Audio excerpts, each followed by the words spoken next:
Well, hello everybody. This is a short video. I should probably turn it the other way, right? Well, never mind. I was gonna make it a short.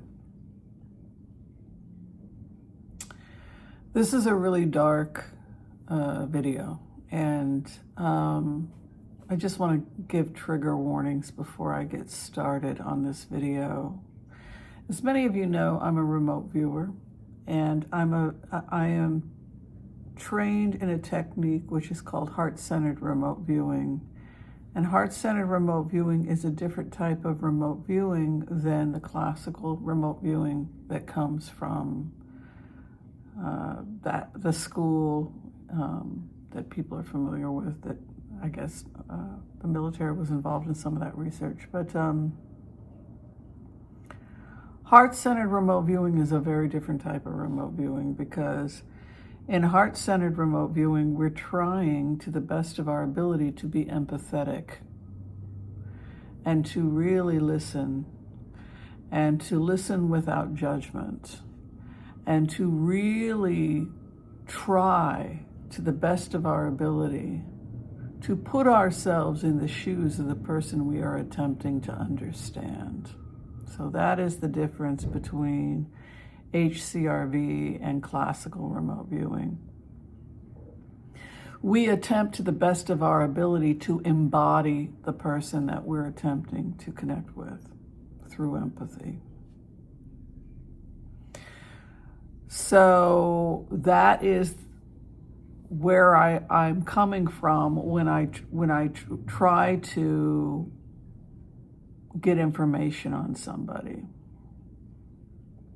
is by using these empathy techniques that are very ancient. They go back to Vajrayana Buddhism, even pre-Buddhism in Tibet. Shamans were doing these types of techniques, trying to put their self in the shoes of the enemy, trying not to observe them, what's he up to, but to be him, to be the other, to be that to the best of one's ability. What is it to be this individual? So I just want to clarify who I am and where I'm coming from. So we're talking about Sascha Riley, who is an individual claiming that he was abused by Donald Trump. He also claims that he was part of a human trafficking that came out of Alabama. He also was abused in Oklahoma and a couple of other places. But one of the things that confused me about this case was the fact that Trump was in Alabama, that somebody who, what was he doing in Alabama? What was he doing in Michigan, on a boat in Michigan? These allegations that he was part of some elite group of people that hung out at parties where children were being molested and abused. It seemed far-fetched. Like, why would he be in Alabama? Other allegations have him in Michigan. When I put myself in the shoes of Donald Trump, how did I get there? This is my attempt as a remote viewer. I'm trying to figure out how this could have happened. And what I feel when I go into this energy as Trump, what brought me to this place? What brought me to this party? I find that what brought me to this place was curiosity.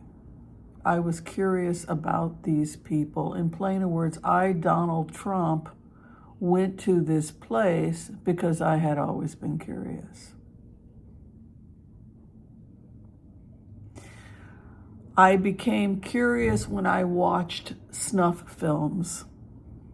I had been watching certain types of films. I had been watching snuff films. I had been watching child pornography films. And the films, getting access to the films. I had access to films. I, Donald Trump, became curious. I had access to films, snuff films. I had people who worked for me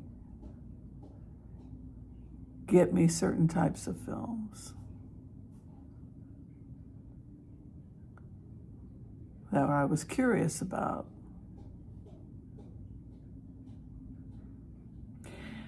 And that curiosity expanded to people who knew people who knew people. I wanted to go and meet the people that were making the films. I was curious in film. I wanted to be in film. I once made a Playboy movie. I like this was my fantasy. I wanted to be in the film world, but I was also very sexually attracted to these films that were coming out, these snuff films, these child molestation films. And so my people made some phone calls and we found the people that were making those films. And that's how I made contact with them. And then I found other people that were just like me. It attracted a wealthy crowd. It was a way for people, poor people in Alabama, the Appalachians, Oklahoma, depressed areas, if they wanted quick money, if they wanted to get ahead financially, they would produce these types of films. And then they would distribute them through certain means with people who had large sums of money that were loosely affiliated with fringe groups that had a lot of money. So that is how I came to be in Alabama. That is how I came to be introduced to these people. So Sascha Riley claims that when I, Donald Trump, got to the party, I said I wanted to kill something because I had seen the films. And this is the place where you film that stuff, right? I heard about you people. I saw your films. I was curious. So then my people found you, and now I'm here in Alabama, and I'm where all this stuff takes place, and I want to participate. I want to kill something too. That's why I came here. I want to know what that feels like. Well, sir, this isn't that kind of party. But we got some puppies. And we'll let you kill the puppies. Okay, that would feel good to me because I want to kill something. I came here because I was curious. And I want to kill something, and I want to rape a child, and I want to hurt someone. I want to hurt someone real bad. So that I came here to do that. That's how I came to be in Alabama.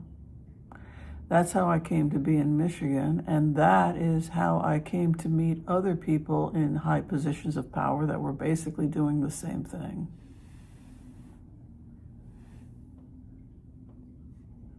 An elite group of people with a particular fetish and curiosity about all of this, how it operates. And then loose affiliation of other people that were choreographing these parties, and then that eventually led to a wider net, which eventually led me to Epstein, out of Florida and New York. I wanted to know how I was curious.